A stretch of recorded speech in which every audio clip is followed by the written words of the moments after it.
I'm Richie Joy, and I made a YouTube channel so that I could make my music and stuff, and so I could release my music.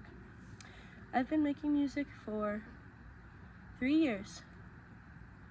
Wow, 3 years I've been playing guitar, and I've made about roughly 50 songs, and I'm not gonna release all of them, but I've released quite a few. And yeah, I wanted to talk. I don't know why. Oh, I wanted to talk about this chapter of my life ending. I am 19 years old. It is May 14th, I think, Thursday. Or, I don't know what day it is. But on June 1st, I am going to be moving out of my parents' house. Round 2, moving out again. I'm gonna go live with my sister for a month, and I'm gonna work as a line cook, and I've been training and I really like it. And then after that month is up, July, I'll be moving up. I'll be moving to the house my sister lives in. They have an extra room there, and I'll be living in Spokane for who knows how long. That's just my plan right now, is to move away and become a line cook. And it's weird. 2 weeks after graduation, I moved in with my girlfriend, and we lived together for 6 months, and then we broke up. And then I moved back home, and it's been a wild ride. It's been a wild ride, to say the least. And now I'm moving out again. It's weird. It's weird moving out and then coming back, because it feels like you're regressing, because I left when I was 18, and I was a grown-up for 6 months, and I had this whole life, and I was completely myself. No, I wasn't completely myself. I didn't have any chains, I guess. Like, I didn't have any parents. I was a grown-up, and I liked being a grown-up, but there were things that it just didn't work out, so I moved back home. And it's weird, because I was a grown-up, and then I come back living in the same room as which is now the guest room, and now it's kind of my room, but then it turned into my room. Anyway, and then now I was just a grown-up, and I had just started to grow and explore myself as an adult. And then I come home, and there's already adults here. And I come home, and I quit my job via sticky note. It was kind of, it was bad. I was in a bad state, and I quit my job. I was working for my ex's grandma as a secretary, and then I felt like if I stayed, something bad would happen, or I don't know. I just had to leave immediately. So I did. I wrote a sticky note that said I quit, and I stuck it on my computer, and I left while she was in an appointment. And it's very, like, they just opened last year, and I was the only other staff member. She told me it took weeks to rehire somebody. They only have one other employee, who is my ex's aunt, so the grandma's daughter, who works part-time from home with a newborn baby with her. And I just got up and left them to the wolves of the busy week they had, and all of the phone calls and messes with insurance. I left it all to them, and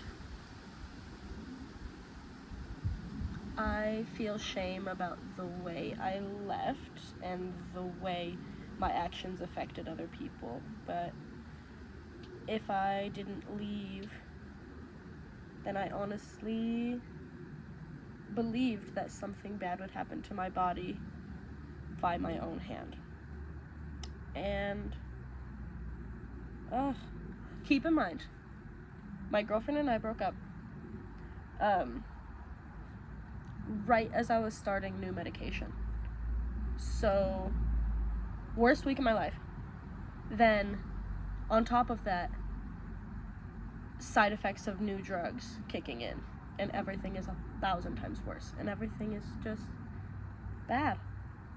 And so I left that job, and I left and I ran away to see my friend and just abandoned everything. And yeah, I did that. I've done that before as well. After that, I became a paraeducator. Well, there was a long stint in between that, but my next job after Uber Eats driver was I was a substitute paraeducator, and I worked at an elementary school with behavioral children, and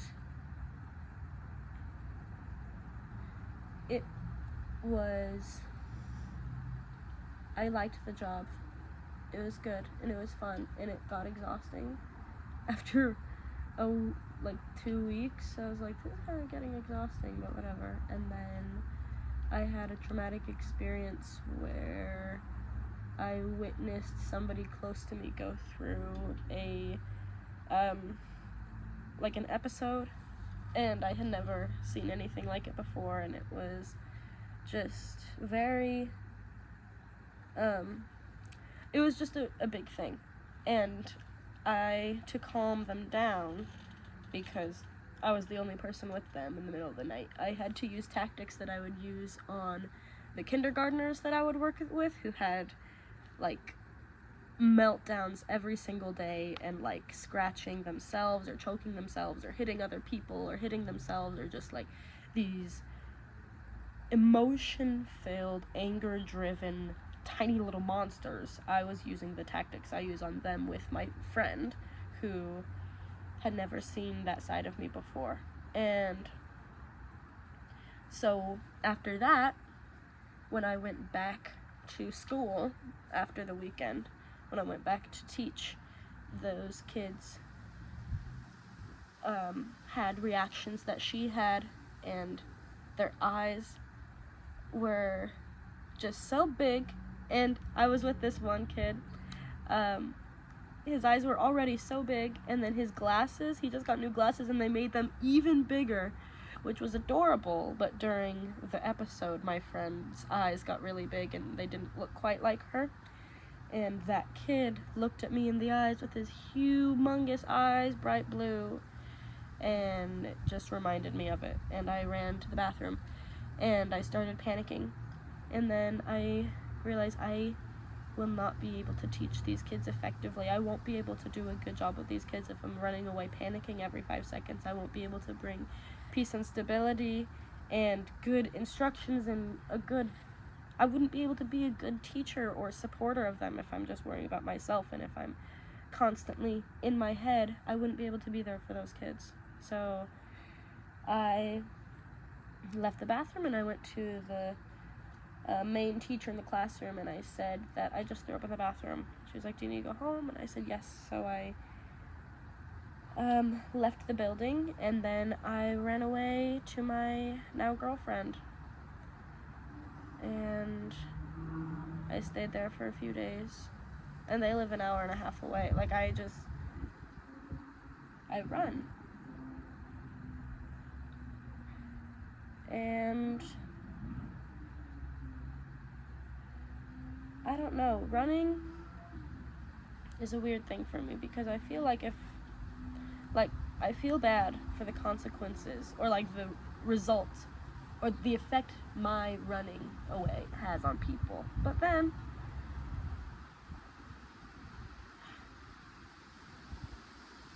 there's a lot of situations where it's what else was I supposed to do? Those two,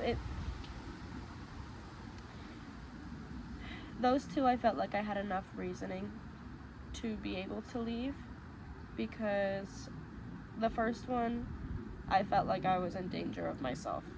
Don't worry, I've talked to my doctors about this and everything. So nobody has to call anybody. I'm just talking. Anyway, yeah, I just run. I feel like sometimes I physically run from a situation, and sometimes I just leave, and sometimes I just take a step back, and it is tricky because people have told me, don't run away again. Please don't run away again. And then it's weird because I'm a grown-up. Well, right now I'm in the trial stages. I had my 6 months out, and adult-wise, I was doing okay. And then I moved back home, and a lot of my adult responsibilities faded away, especially when I quit my job. And then I was just there. And I was horribly depressed, horribly anxious, and I had a time where I felt like there was nothing for me. I felt empty.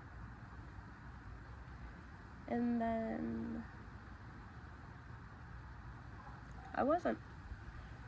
And then I got on Tinder to, let's be so for real, I just wanted to make out with someone, honestly. Like, after having someone for 2.5 years. 2.5 years, bro. My lips got bored. Yeah. And then I met Hadley. And there was a lot of back and forth in my mind of whether or not I should continue seeing Hadley, because we had met up a few times and it was great and wonderful, and I don't know, but it was just so soon and all those things, and I just kept going back and forth on it for months in my head and kind of having small conversations, and they were totally understanding and respectful, but also in it to win it, and I was talking to them at one point how I don't know if I was ready, and they said that I was worth the wait, and then they didn't have to wait very long. So yeah, we are 2 peas in a pod. They've been a huge support in my life, and they are so, I don't even know the first word to use to describe them. They're everything. Everything.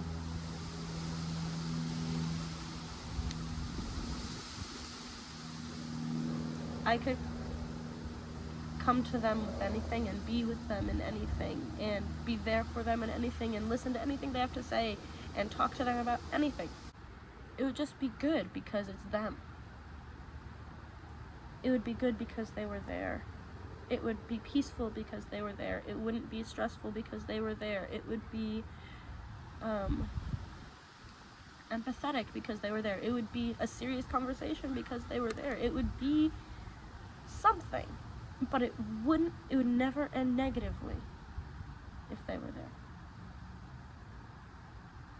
Just by the way that they are naturally, without even trying. Naturally. And I guess I've never had that. Someone who can be there in every single situation, and I wouldn't be stressed to have them there. And yeah, it's great. I don't know, all these videos I make that I don't post all of them, obviously. It just ends with that. It all just leads back. Oh my god, whatever. Yeah. It does, and it's awesome, and it's the best. I was thinking about writing a love letter to myself back through the years. I've been a teenager 5 years. Right, 13, 14, 15, 16, 17. Wait, 13, 14, 15, 16, 17, 18, 19. 7 years! Through 13, through 14. Wow, 7 years I've been a teenager. That's crazy! I've had so many changes.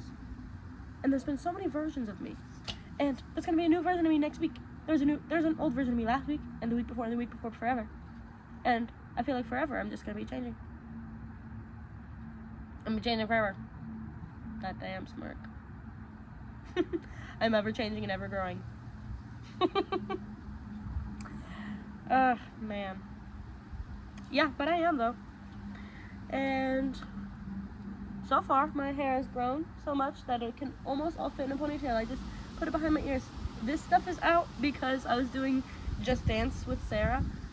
Not Just Dance. We were singing karaoke and we were doing TikTok dances, and that gets pretty rowdy if you if you know what I mean. No, it just gets rowdy because she's my sister and I love her.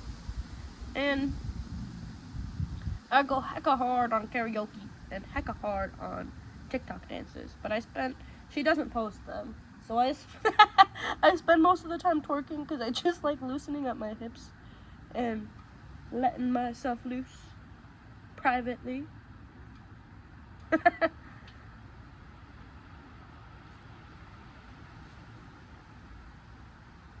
I have a song called Giggle Bubbles, and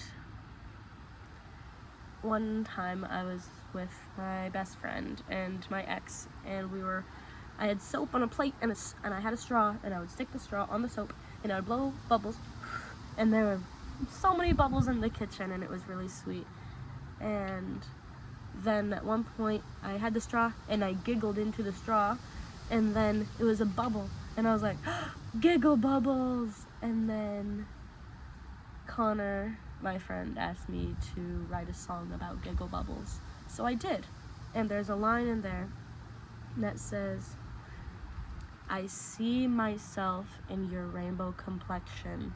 You're just a compilation of all the people that you know, and I'm hoping that you don't implode. It's talking about how people are just built up of their experiences and the people that they know. And people get their mannerisms from people, and one person isn't just a single person, it is what's it called? One person isn't just one person. It is a collection of people throughout their entire life that they have learned these things from. And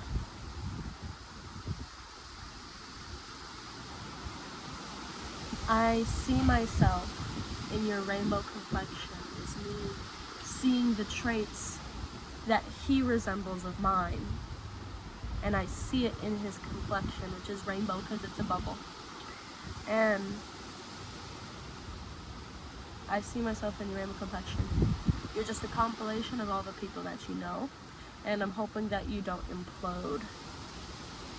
Implode specifically because my friend was going through a hard time, and I didn't want him to implode and crack down on himself, and I didn't want him to beat himself up, pretty much.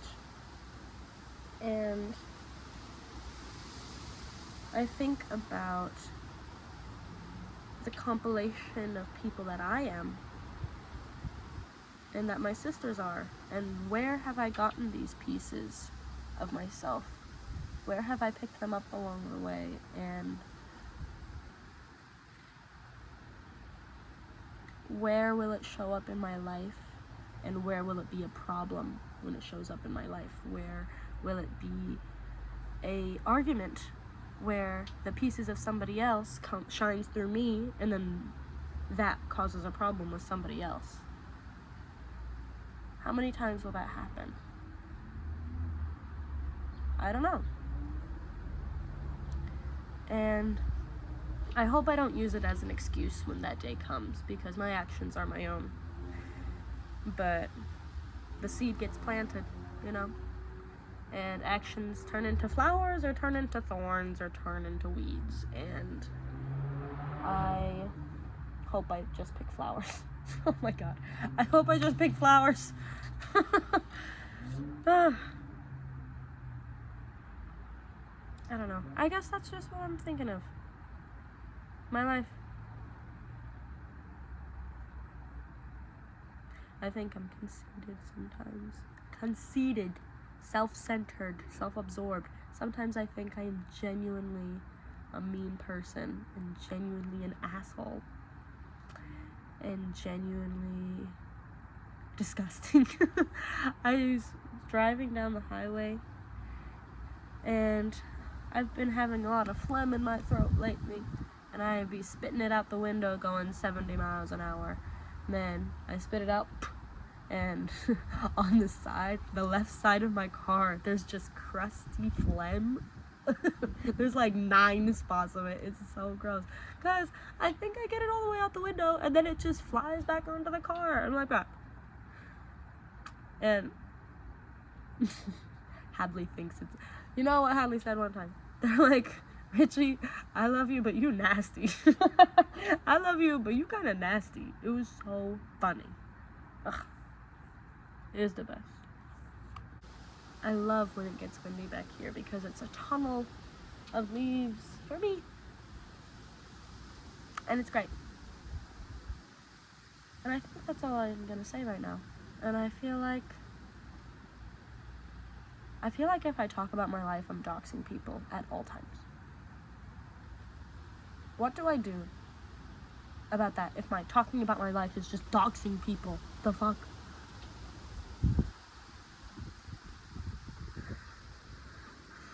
I guess I just try my best and I be careful. And I tried a little bit, but it was... whatever. Anyway, I'm just gonna go. I hope you've enjoyed hearing about my life. I don't know. I guess I hope people have been wondering what's been going on.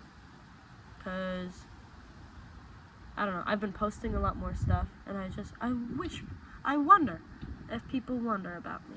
All the time. Because I was SpongeBob in a musical. And I was stars and all these things. And I was so important in so many different ways. And like, when SpongeBob, I was the person on the poster. It was me. And we had these little trading cards of it, and I was on those trading cards. And I was on the programs and the tickets and everything. It was crazy. And people keep those. People keep their programs, and they keep those, and they put them on their fridge. And they put the posters on their wall. And I think, how many walls am I on?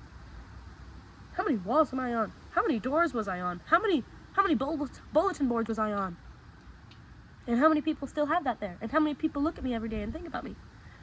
How many people do that? How many people see the SpongeBob the Musical t-shirts people wear around town? About 90 people got those. How many people wear those and walk around, and those people look at that shirt and think of that musical and think about me? How often are people thinking about me? That's why I think that I would have a hard time being famous. But, you know what, whatever. I'm probably gonna be famous. Probably gonna be famous. Oh my god. I think I could be. Me from the future, am I famous? Me from the future? How are you? Girl, it's been too long. Girl. Me from the future, alright. I'll see you later, bye. Yeah, I don't know what I was talking about. But I'm gonna go, I guess. Oh my gosh, I was trying to end the video. YouTube, oh my gosh, I'm so vlogger. Oh my gosh, okay, I can do this. Thank you for watching my video. And, oh, I was talking about people wondering about my life. And I think that people think about me. Probably, I don't know. But then I think I'm conceited, I'm thinking too much, I'm just so self-centered. I think that everybody likes me because everybody tells me that they like me. Even the people that don't like me, they like me. They just like me a little bit. Like, even the people that, like, have beef with me, the people who have beef with me, no. The people who have beef with me wish they didn't have beef with me. Ugh, I fucking love that. Ooh, you wish, son. Anyway, I'm leaving. It's been wonderful to talk to you, but I must go. And I'll talk to you later. And I'm Richie Joy, and I'm a singer-songwriter, musician, and I'm gonna make it big, and I'm gonna be a star. Richie Joy is gonna be a star. Hope so. Okay, goodbye. I love you. Mwah. Peace out, homies.